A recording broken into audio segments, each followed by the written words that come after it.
ಕಲಬುರಗಿ ಜಿಲ್ಲೆ ಜೇವರ್ಗಿ ತಾಲೂಕಿನ ನಾರಾಯಣಪುರ ಗ್ರಾಮದಲ್ಲಿ ಒಬ್ಬ ನಕಲಿ ವೈದ್ಯ ಡೋಂಗಿ ಬಾಬಾ ಜೂನಿಯರ್ ಅಸ್ಲಂ ಬಾಬಾ ಈ ವ್ಯಕ್ತಿ ಅಂಧವಿಶ್ವಾಸವನ್ನು ಹೆಚ್ಚಿಸ್ತಾ ಇದ್ದಾರೆ.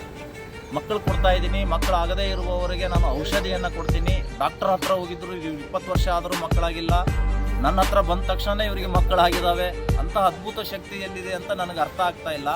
ವೈದ್ಯಕೀಯ ಕ್ಷೇತ್ರಕ್ಕೆ ಸವಾಲು ಹಾಕುವಂತಹ ರಶೀದ್ ಆ್ಯಂಡ್ ಗ್ಯಾಂಗ್ ಇದು ವ್ಯವಸ್ಥಿತವಾಗಿ ಎಲ್ಲ ಜನರನ್ನ ಮರಳು ಮಾಡುವಂತಹ ಕೆಲಸ ಇವತ್ತು ಮಾಡ್ತಾ ಇದ್ದಾರೆ. ನನ್ನ ಹತ್ರ ಬಂದ ತಕ್ಷಣ ಅಮ್ಮ ಅಂತ ಕಲ್ತಳು, ಅಪ್ಪ ಅಂತ ಕಲ್ತಳು, ಅರೆ ಅವ್ರಿಗೆ ಹುಟ್ಟಿದ ಮಗುವಿಗೆ ನನ್ನ ಹೆಸರು ಇಟ್ಟಿದ್ದಾರೆ ಅಂತ ಹೇಳಿ ಇಂತಹ ಮಾತುಗಳನ್ನು ಆಡುವುದರ ಮುಖಾಂತರ ಇಲ್ಲಿಯ ಶರಣ ಸಂಸ್ಕೃತಿ ಪರಂಪರೆಗೆ ಧಕ್ಕೆ ತರ್ತಾ ಇದ್ದಾರೆ. ಮೌಢ್ಯ ನಿಷೇಧ ಕಾಯ್ದೆ ಜಾರಿ ಈ ರಾಜ್ಯದಲ್ಲಿ ಇದ್ರೂ ಕೂಡ ಪೊಲೀಸ್ ಇಲಾಖೆ ಯಾವುದೇ ಕ್ರಮ ಕೈಗೊಳ್ಳಿಲ್ಲ.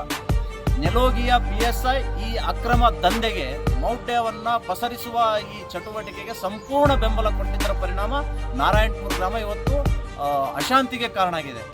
ಅದನ್ನು ತಡಿಬೇಕು ಅಂತ ಮಣಿಕಂಠ ರಾಠೋಡ್ ಹೋರಾಟ ಮಾಡಿದರೆ ಒಳಗಡೆ ಯಾಕೆ ಬಿಟ್ರಪ್ಪ? ಮಣಿಕಂಠ ರಾಠೋಡ್ ಬಂದರೆ ಗಲಾಟೆ ಆಗುತ್ತೆ ಅಂತ ಗೊತ್ತಿದ್ದಂತಹ ಜಿಲ್ಲಾಡಳಿತ ನಿಷೇಧ ಇರಬೇಕಾಗಿತ್ತು.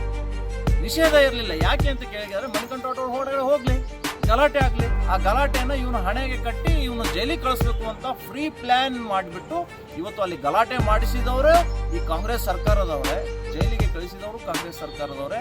ಈ ರಶೀದ್ ಎರಡನೇ ಅಸ್ಲಾಂ ಬಾಬಾ ಆಗಬಾರ್ದು. ವೈದ್ಯಕೀಯ ಲೋಕಕ್ಕೆ, ಸರ್ಕಾರಕ್ಕೆ ಸವಾಲು ಹಾಕಿದಂಥ ವ್ಯಕ್ತಿ ನಾರಾಯಣಪುರ ಗ್ರಾಮವನ್ನು ತೊಲಗಬೇಕು, ಅವನ ಮೇಲೆ ಕೇಸ್ ಹಾಕಬೇಕು, ಒಳಗಡೆ ಹಾಕಬೇಕು ಅನ್ನುವಂಥದ್ದು ನಮ್ಮ ಶಿವಸೇನಾ ಪಕ್ಷದ ಆಗ್ತಾ ಇದೆ.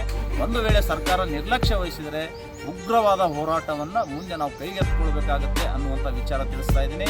ಈ ರಶೀದ್ಗೆ ಅಜಯ್ ಸಿಂಗ್ ಶಾಸಕರ ಬೆಂಬಲ ಇದೆ. ಅಲ್ಲಿಯ ಸರ್ಕಲ್ ಇನ್ಸ್ಪೆಕ್ಟರ್, ಅಲ್ಲಿಯ ತಹಸೀಲ್ದಾರ್, ಇವರು ಈ ವ್ಯಕ್ತಿಯ ಮೇಲೆ ಆಕ್ಷನ್ ಆಗದ ಹಾಗೆ ನೋಡ್ಕೊಳ್ತಾ ಇರುವುದು ಅತ್ಯಂತ ಖಂಡನೀಯ. ಅಂಧವಿಶ್ವಾಸವನ್ನು ಹೆಚ್ಚಿಗೆ ಮಾಡಲಿಕ್ಕೆ ಸಪೋರ್ಟ್ ಮಾಡ್ತಾ ಇರುವುದೇ ಅಲ್ಲಿಯ ತಾಲೂಕು ಆಡಳಿತ ಮತ್ತು ಜಿಲ್ಲಾಡಳಿತ.